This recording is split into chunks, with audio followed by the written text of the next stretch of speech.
भव्यात्मा रतनकंद श्रावकाचार्य का गत दिनों से प्रलोभन किया जा रहा है। आचार्य सम्मतबद्ध द्वारा रचित रतनकंद श्रावकाचार्य एक महान ग्रंथ है। उसमें श्रावकों को अपना किस प्रकार आचरण करना चाहिए, इस पर बहुत ही मार्मिक ढंग से समझाया गया। आज हम तृतीय प्रतिमा कौन सी है? सामायिक प्रतिमा। हम पहले दर्शन प्रतिमा, दूसरा वर्त प्रतिमा पर चर्चा कर चुके। आज हमें एक बहुत महत्वपूर्ण प्रतिमा है जिसके ऊपर अपन को चर्चा करना, सामायिक प्रतिमा। सामायिक प्रतिमा में क्या होता है कि वैसे सामायिक साधारणतः ग्रस्त और श्रावक करता ही है। 2 प्रतिमा तक उसको सुबह शाम सामायिक करना चाहिए, परंतु अब जो ही तीसरी प्रतिमा लेगा उसको सुबह शाम और दोपहर 3 बार सामायिक करना आवश्यक हो जाएगा। पहले आवश्यक नहीं था, पहले करता था, करना चाहिए, करते रहे। उसमें समय की भी पाबंदी नहीं थी। कोई मान लिया 2 घड़ी नहीं कर पाया तो उसके लिए छूट थी, परंतु अब कम से कम 2 घड़ी तो उसको सामायिक करना ही पड़ेगा। 48 मिनट तो कम से कम। वैसे इसको अलग अलग ढंग से अलग अलग आचार्यों ने बताया, परंतु जघन्य रूप से उसको 2 घड़ी तो करना ही है, सुबह दोपहर शाम। अब ये कब करना चाहिए? आचार्य ने बताया है कि सूर्य उदय से 24 मिनट पहले, 24 मिनट बाद उसको सामायिक करना चाहिए। दोपहर में 12 बजने से पहले, 24 मिनट पहले, 24 मिनट बाद तक ये सामायिक करना चाहिए। शाम को सूर्यास्त होने से पहले 24 मिनट और 24 मिनट बाद तक ये सामायिक करना चाहिए। अब सामायिक कैसा करना चाहिए ये भी आचार्य ने बताया है। तो कायम सामायिक की बताते हुए बताया आचार्य ने, जो 4 बार 3 आवर्तन, आवर्तन कैसे कहते हैं? ऐसे 3 बार आवर्तन और 1 बार नमस्कार, 4 बार प्रणाम हो गए। इस प्रकार 4 प्रणाम और कायोत्सर्ग से खड़ा होकर क्या करना? बाह्य और अभ्यंतर परिग्रह का त्याग होता है। 2 बार बैठकर नमस्कार करते हैं, 2 बार नीचे बैठ के उसको नमस्कार किया जाता है। किनको? पंच परमेष्ठी को। और क्या किया जाता है? तीनों योगों का, कौन सा? मन वचन काय, तीनों योगों को शुद्ध करके 3 संध्याओं में वंदना करना सामायिक प्रतिमाधारी को आवश्यक होता है। कब करना? 3 संध्याओं में इसका अपन को सामायिक करना चाहिए। तो इस विधि से सामायिक की जाए। सामायिक से पहले चारों तरफ, चारों दिशाओं में क्या करें? 9 बार नमोका मंत्र का जाप करें।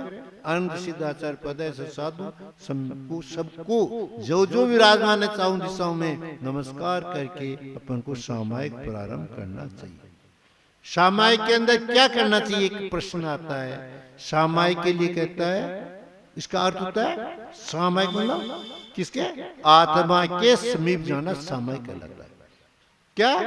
आत्मा को अपन जितने दूर रहेंगे उतना ही क्या होता है? सामायिक। सामायिक के लिए कितना? जितना आत्मा के नजदीक पहुंचेंगे, वेद विज्ञान करेंगे, क्या करेंगे? द्वैत से अद्वैत में जाएंगे।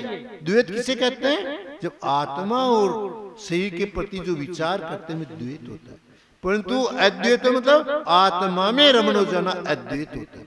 तो अपन को क्या करना चाहिए?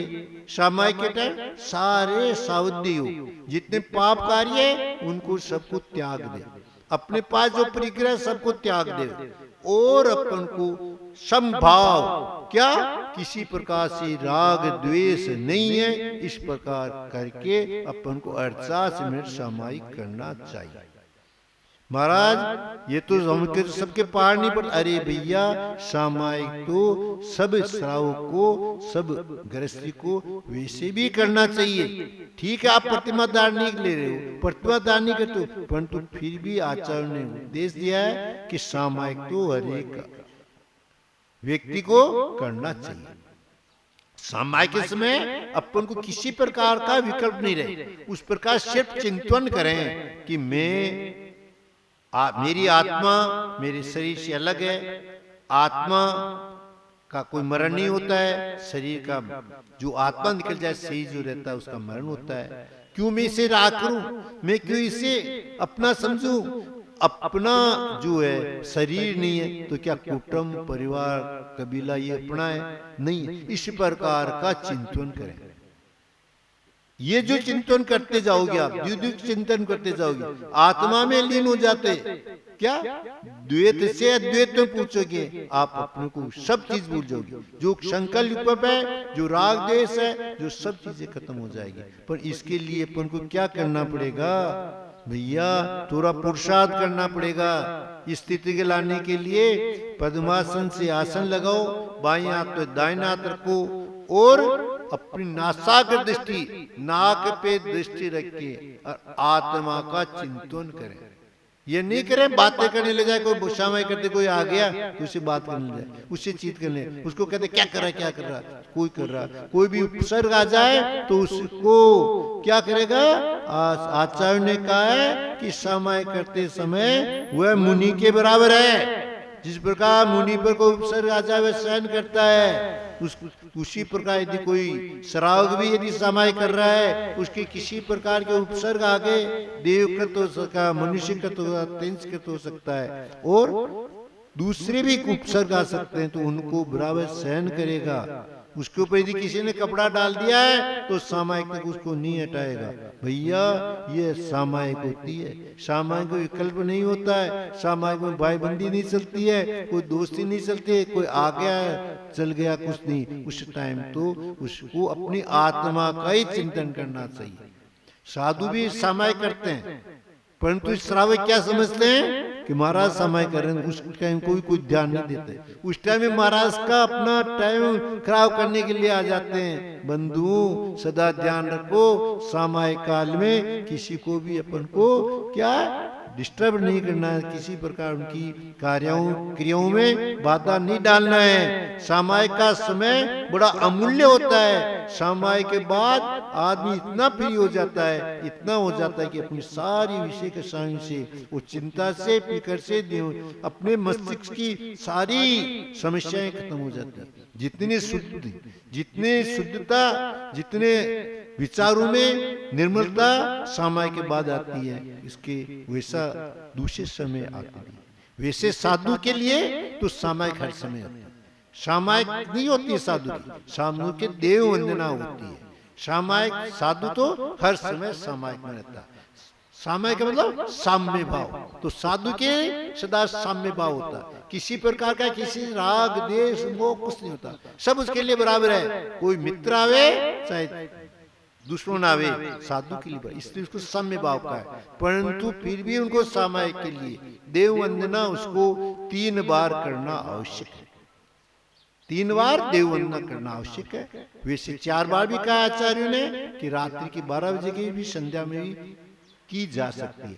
परंतु जो अभी अपन चर्चा कर रहे हैं श्राव के लिए, उसके लिए 3 बार तो उसको सामायिक करना ही पड़ेगा। ये अब इसके लिए मूलाचार में वटकेश्वर स्वामी ने और छठ पावड़ में कुनकुन स्वामी ने स्पष्ट लिख दिया है। क्या लिख दिया है? त्यागी का प्रशस्त चेहरा देखकर संयमी के असंयमी के परिणाम संयम पर आ जाना ही सामायिक।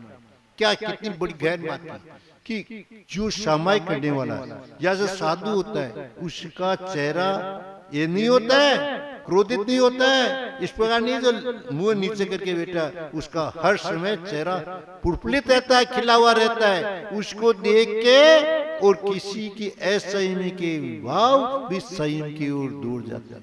साधु के लिए कहा ना, साधु का शरीर, साधु की चर्या, साधु की क्रिया, साधु के उठ बैठ रहन सहन चेहरा ऐसा सुंदर होना चाहिए, आभा मंडल इतना बढ़िया होना चाहिए कि असंयमी के भाव भी संयम की ओर चल जाए।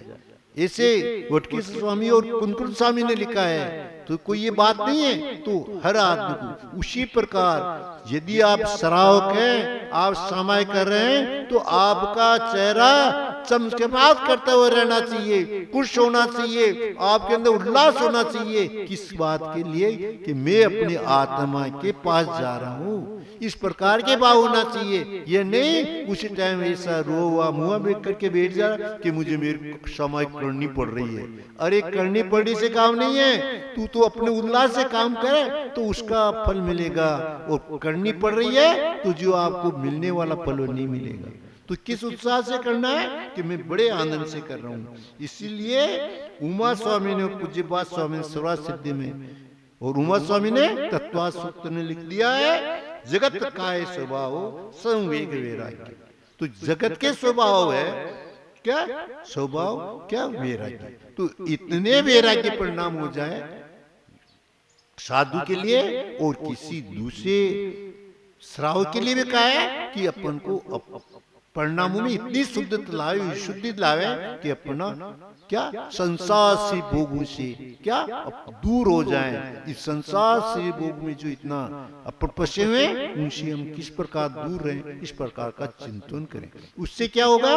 अपन को आगे अपने परिणामों में जितनी सरलता आएगी। उसी लिए कहते हैं क्या है कि कहते हैं ना कि वेद्य होता है ना, उसके लिए भी आचार्य उनका वेदाचार्य ने कि उसका स्वभाव कैसा होना चाहिए? प्रसन्नचित्त होना चाहिए। यदि डॉक्टर यदि ऐसे प्रिय वचन बोले, ऐसे सांत्वना दे बीमार को, तो उसकी आधी बीमारी तो उसके वचनों से ही पूरी हो जाती। तो भैया अपन को भी अपने वचनों को ऐसा हित मित प्रिय वचन बोले जिससे कि कोई अपने पास आने वाला ये नहीं सोचे कि भैया ये तो नामधारी व्रतधारी है। अरे भैया तुमने व्रतदान कर लिया है तो आपके चरित्र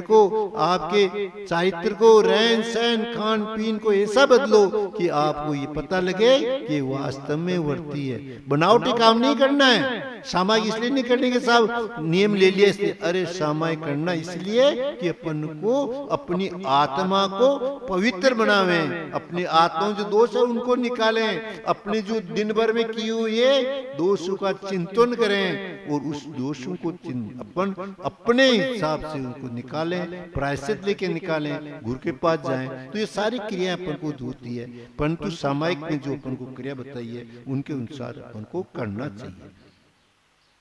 क्या कहते हैं? अब कथानक के माध्यम से आपको इसको आगे बढ़ाएंगे कि एक पिता के दो बेटे होते हैं।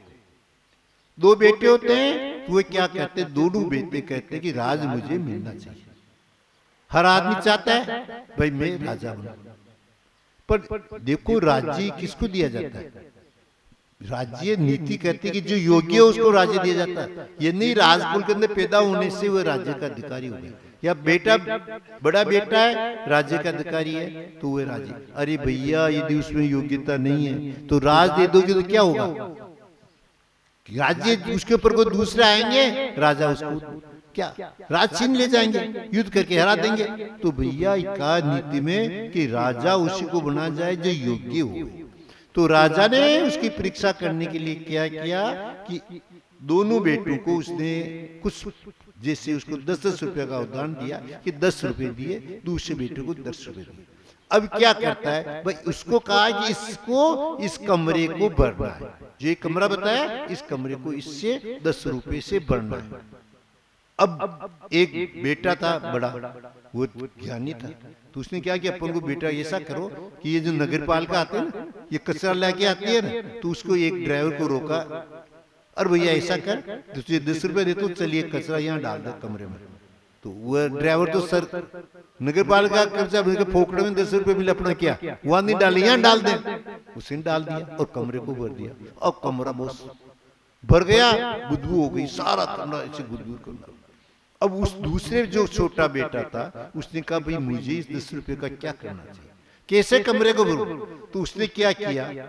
दूसरा जो कमरा था उसमें क्या किया? उसने 1 रुपए की मोमबत्ती अगरबत्ती लाई और क्या करता है? उसको मोमबत्ती को जला देता है, अगरबत्ती को वहां जला देता है। हो गया, कमरा भर गया। किससे भर गया? प्रकाश से और सुगंध से भर गया। जब पिताश्री आते हैं दो उनकी परीक्षा करने के लिए, तो वो देखते हैं तो एक कमरा तो पूरा सड़ रहा, बुद्धू मार रहा और ऐसा कसरा, ऐसा लग रहा बहुत ही बुरा। उसको क्या किया तेने? आपने कमरे बनने के लिए कहा, तो दूसरे में क्या कमरा भरा, कौन सा सामान लो मैं? तेरे को लाके पटका दिया, तुम्हारा काम हो गया, भर गया। हाँ तो भर तो गया। अब पिता सोच देखो क्या दूसरे बेटे ने क्या किया, देखा चलो उसकी परीक्षा करनी चाहिए। जब आया कमरा देखा तो देख किवाड़ खोले, देखे तो खुशबू आ रही और उजाला हो रहा। ओह, तो पिता ने समझ लिया कि वास्तव में कौन ज्ञानी है। समझे आप कौन ज्ञानी रहा? अरे उसने 1 रुपये में सारा काम कर लिया, 9 रुपये तो बचा लिए। और किसका? प्रकाश से और सुगंध से कमरा भर दिया। ये नहीं महाराज ने दबाव दे दिया प्रतिमा दो, ले ली। अरे महाराज के माताजी कहने से प्रतिमा मत लो, आप अपने अंदर ये भावना बाओ कि मैं इस प्रकार की प्रतिमा लेके मैं धीरे धीरे अभी पहली दूसरी तीसरी क्लास आई है, आपको 11वीं क्लास तक पहुंचना है। श्रावकों को क्या स्रोत कौन है? सबसे उच्च श्राव कौन होता है? 11वीं प्रतिमाधारी। तो आपको 11वीं प्रतिमा को धारण करने के लिए पुरुषार्थ करना पड़ेगा। क्या पुरुषार्थ करने पड़ेगा?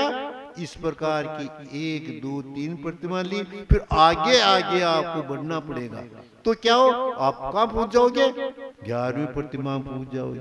11वीं प्रतिमा के बाद क्या होता है? शुल्कानी बन जाते हैं, उसे काम चलने वाला नहीं है। महाराज आप तो उंगली पकड़ता पूछो पकड़ ला गया, खड़े माने मांगो सो काम पड़ी, ज्यादा आगे नहीं। अरे भैया ऐसा मत सोचो, आपका लक्ष्य कहाँ है पहुंचने का? सिद्धालय में। कहाँ पहुंचना चाहते हो? सिद्धालय में। यदि सिद्धालय में नहीं पूछो तो आपका मुख्यालय कहाँ है? संसार जीव का मुख्यालय कहाँ है? बताओ किसी ने? निगोद में। तो यदि आप ये नहीं करोगे तो कहाँ पूछोगे? निगोद में पहुंच जाओगे। तो उद्देश्य क्या रखना? नीचे पूछने का रखना है, ऊपर जाने का रखना है। तिरंसवे और आप में फर्क क्या? तिरंसवी जन्म लेता है, एकेंद्रीय जन्म लेता है, उसके भी 4 संज्ञाएं हैं, आपके भी 4 संज्ञाएं हैं। आर भय मिथुन परिक्रम उनके भी है, एक एकेंद्र के भी है, एक वृष के भी है नहीं? वो भी 4 संज्ञा भोगता है और आप भी 4 संज्ञा भोगते हो। आप में उसमें फर्क क्या हुआ? तो ये तो समझो हमें। अरे थोड़ा विवेक लगाओ, थोड़ा अपने को इन बातों को समझो और थोड़ा छोटा नियम ले लो और उन नियमों को चल के आप आगे बढ़ जाओ। क्योंकि आप प्रैक्टिस करोगे तो धीरे धीरे आगे बढ़ सकते हो। अब प्रैक्टिस ही नहीं करोगे तो कहां बढ़ोगे, है ना? तो इसलिए हम आप लोगों को बार बार ये कहना है कि अपने जीवन को सफल बनाने के लिए जो ये श्रावकाचार का जो आपको उपदेश दिया जा रहा है, इसको कुछ आप ग्रहण करो अपने जीवन में। इसको सफल बनाने के लिए, आगे बढ़ने के लिए कुछ सीखो और दूसरे अपने साथियों को बताओ, आगे बढ़ो तो अपना जीवन सफल हो जाएगा। वरना ठीक है जैसा है वैसा। बोलो महावीर।